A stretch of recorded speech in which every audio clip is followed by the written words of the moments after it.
A new International Olympic Committee panel will make the final decision on which Russian athletes will be allowed to compete in Rio when the Games start on Friday. Yes, almost 400 Russian athletes had hoped to compete, but the country's track and field teams have already been banned because of a national drug scandal.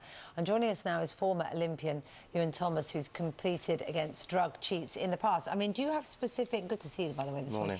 Do you have specific moments when you think, looking back, I know you did that? No, not really. I mean, drugs. As an athlete, when you line up, you want to look around and think your 7 rivals you're racing against are all on a level playing field. I never suspected anyone.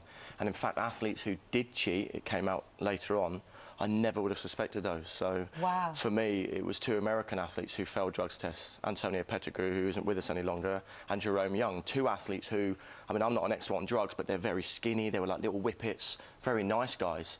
I'd always assumed like a drug-filled sportsman would be muscle-bound, aggressive. Right. And they were 2 guys who, I know nice people do bad things, but they actually were really nice guys who I used to chat to on the circuit and never suspected them. You lost the medal, though, didn't you? I mean, you lost a position in the Worlds in Athens in 97? 97. I mean, that's the only one I know of. There may have been more situations when I was up against cheats, but yeah. So we came second in the 4x4 relay in the World Champs. Obviously did our little lap of honour. We're proud to, you know, have a silver medal, but obviously we just lost out. It was a photo finish for gold. And it turns out those 2 athletes I mentioned failed a drug test later, and respect to them, they actually said, look, if we're going to be honest, we were cheating as far back as 1997. So then we were awarded the gold medal. So we are world champions now, but it's not the same. You didn't get your moment. No, we didn't get a lap of honour. We didn't get 10 years of being world champions. You know, it's a hollow victory, if I'm perfectly honest with you. I've not even looked at that medal. They gave me the gold medal. I've looked at it once and shoved it in a shoebox. I've not looked at it with pride that I should have. So how do you feel about the Russian situation at the moment and the Russians going to the Olympics? Where do you sit with regard to the whole team being banned, or whether it should just be certain elements of it? Yeah, it's tricky because half of me thinks, you know, you should just make an example of Russia and ban everybody, but then that's unfair. There will be sportsmen and women out there who are clean, who have trained all their lives for this moment. But the danger I think we're going to have in Rio, is when the athletes do perform well, people are going to, you know, question it. I'm sure if anyone wins a gold medal, oh, they're Russian, look at the national flag, I bet they're cheating. And that probably isn't the case for everybody, so it's tricky. You came relatively late, didn't you, at about 16, 17? Yeah. Can you get into the mindset of a young athlete, potentially Russian, you know, starting very young, coaches are telling them to do this and do that, they then say have this food supplement, have these vitamin pills, take these. Is there a mindset where you could be lured in, or do you think really you always sort of know? Well, me personally, I think anything you put in your body, you have to be responsible for. My coach never would have suggested, oh, take these vitamins, take this, it will help you recover quicker from training. But like you said, if you've got Russian athletes who perhaps have been doing this as a youngster and they've been with that same coach all their careers and they trust that coach, your coach is almost like a father figure to you. You spend so much time with them, then maybe you wouldn't question. Maybe you think it's the norm if everyone else is doing it.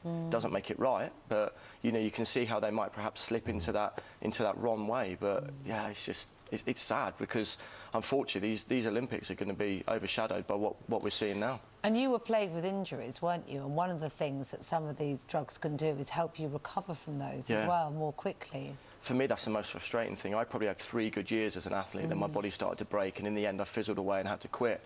There were definitely things I could have taken, which would have healed injuries quicker, and I would have had longevity. My career would have lasted a lot longer.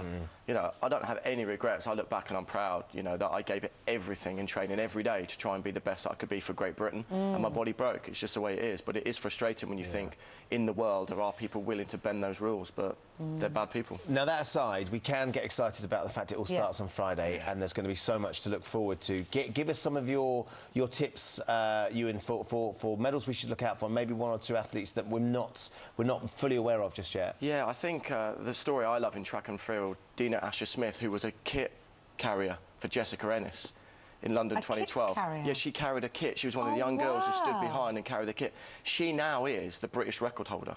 Isn't that 100 and 200 metre runner, and she's absolutely amazing. And what a story that would be 4 years on if she could become Olympic champion. But for me, if we could replicate Super Saturday, I was in there, you know, Mo, Greg and Jess, if they could retain those titles, because all sports are tough, but I'm going to be biased, but in track and field, to win 2 Olympics back-to-back is such a feat. So if those 3 can do that, it would be amazing. And for me, I love being a spectator now, so I just love watching sports I'd never normally would watch. Yeah. Hockey, I like a lot of cycling. Bradley Wiggins, the mod father, I'd love to see him pick up some more gold medals. Yeah. And Mark Cavendish, who's yet to get an Olympic medal, such an amazing cyclist on the road. I really hope he can do it this time. Yeah, it's all the other stuff as well, isn't it? The trap shooting. I suddenly get into trap shooting. That's what I love, and especially for the kids as well. And my children suddenly get interested in things you would never thought of trying. Fencing. I forgot about fencing. That's like swashbuckling. Isn't it? Yeah. Love it. Right, you're going to keep us up to date as well, aren't we? We're going to keep everybody up to date with what's going on every day, every morning of the Olympics. So we're going to be seeing a lot more of you over the next couple of weeks. Lovely to see you, though, Ewan. Thanks for coming in. And if the Queen were to be so bold as to arrive with her large sword, tap you on the shoulder, arise Sir Andy? I don't think you know until something like that happens, but it would obviously be, it would be amazing to be recognised